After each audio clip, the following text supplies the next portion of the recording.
Hey,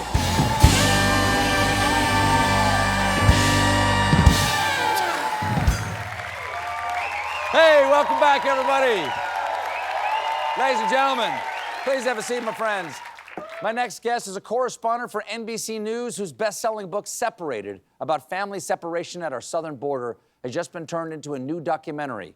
Please welcome back to The Late Show, Jacob Soboroff.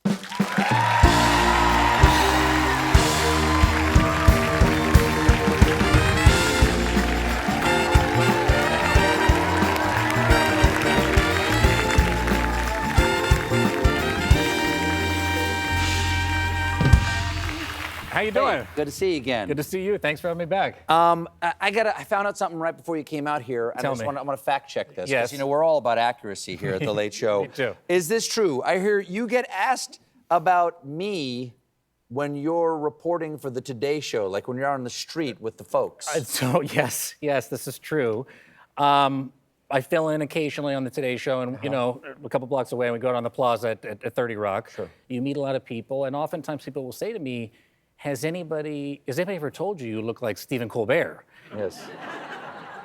And usually I say, we're brothers. Wow. And then they look at me, and then I walk away. Yes. So thank you, it's a great honor. Over that camera. Yeah.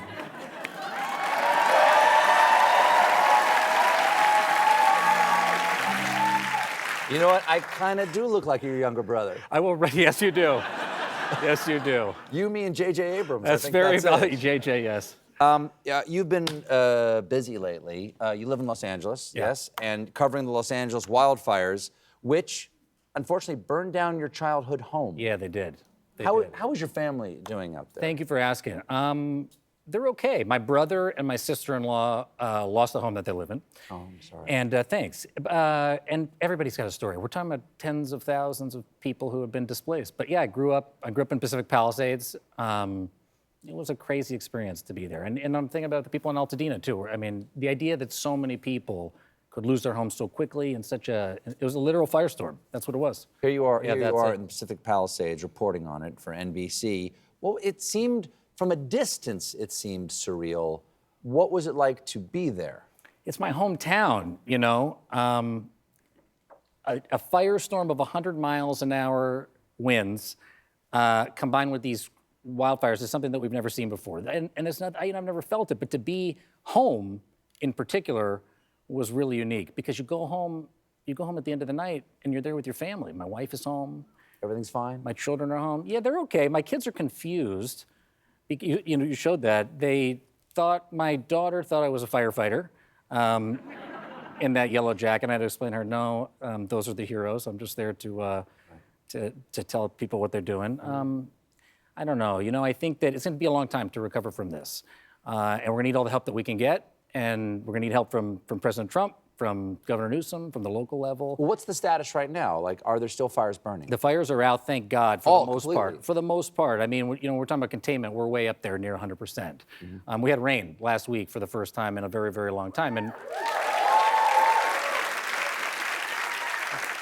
it gives you some sense of how weird our world weather is right now, that people are applauding for rain. Is that the first applause for rain? That's the first I've heard so far, yes. Yeah, but we needed it. We needed it. And those were the conditions, that, you know, to be so dry, 6 months of complete bone dryness.